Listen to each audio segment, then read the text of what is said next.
how y'all doing? Well, my question in this video is, has Africa changed? When I was 10 or 11 years old, I used to see these commercials for CARE, you know, the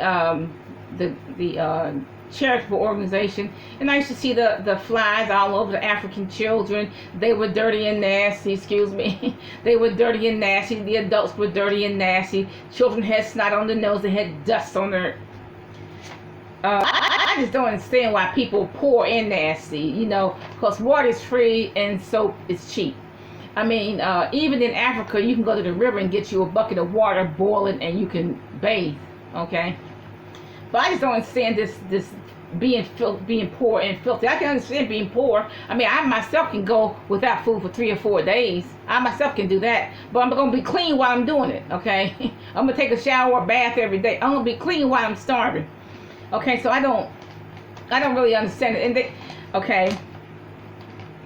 Now, you take like now. Okay, now you see children with back then you see children with their hair uncombed, whether they're boys or girls. The adults hardly comb their hair. Okay, that's what I saw when I was 10 or 12. These are the images I saw of Africa. Now I know that right now Africans have better cars. You see the cars. They have skyscrapers. They have nice apartments. They have nice houses, modern houses. But yet I still see the same thing in Africa. I still see flies on children. I still see dusty children, dirty children, hair uncombed for the babies, hair uncombed for the older children.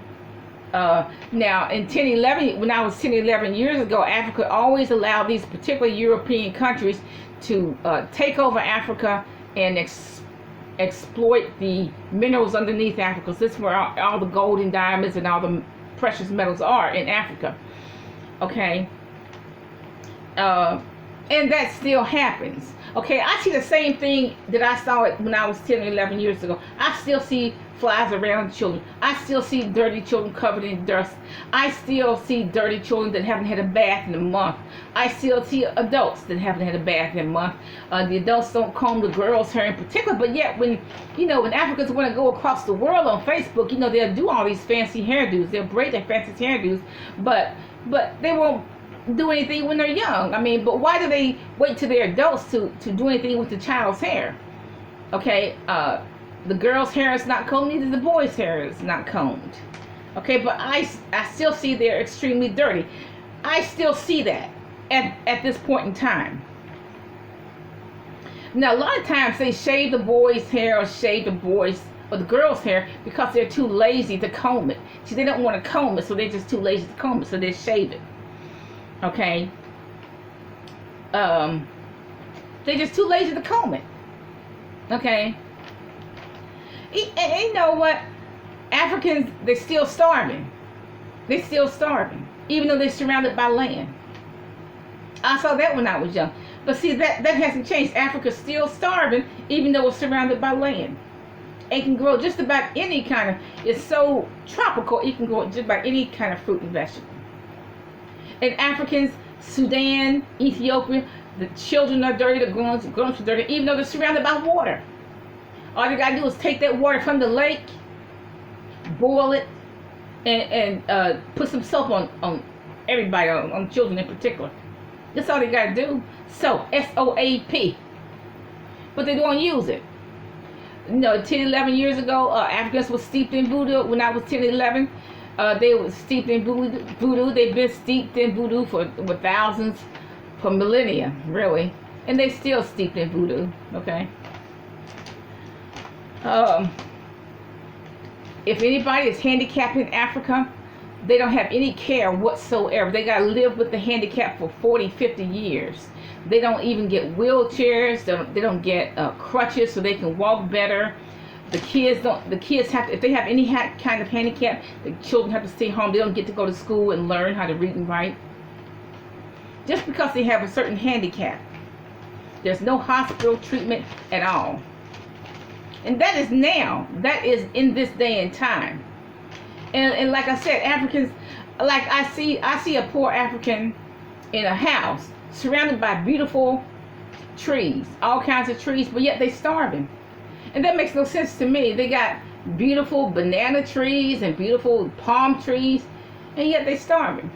Which makes no sense to me. You know, they could grow all kinds of sweet potatoes and all kinds of trees, and they just don't.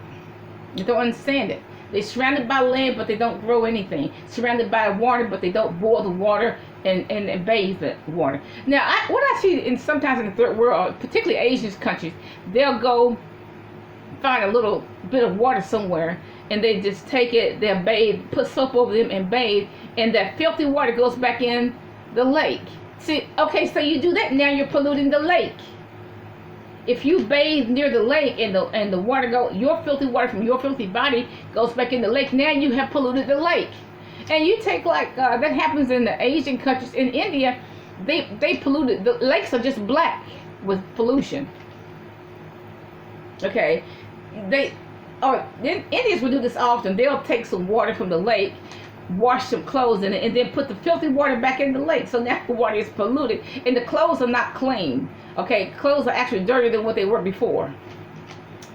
Now, even to this day, Africa still allows countries to overtake them, European countries, and now they are allowing China to grab up land and exploit the resources, get the resources. And what did the African get? Zero. They always get zero. They allow these foreign countries to overtake them, export, get the minerals, get all the precious metal, and they get zero for the trouble. They get zero. They don't get nothing. They get nothing. All they get was dirt. All they get is dust. They're still doing it. Now China is exploiting Africa. So Africa has not learned from its mistakes. You know what? As an individual, I try to learn from my mistakes. If I made a mistake doing this and doing that, I'm going to ask myself why I made that mistake, but I'm not going to do that again. I'm not going to make that mistake again. Africans make mistake after mistake, but they haven't learned their lesson. So look, the Africans, when I was 10, 11, the Africans were saying like, look, we're starving, we don't have anything to do, so let's go to war. That's what they're saying now. We're starving, we don't have anything to do, so let's go to war. We don't have nothing to do, let's go to war. Okay? Now see, that makes the news too. Okay, the Africans are starving, they go to war, everybody gets killed. Okay, Africa has not learned anything from their mistakes. They haven't. They have made mistake after mistake through the millennium, and they haven't learned anything from their mistakes. Have a nice day.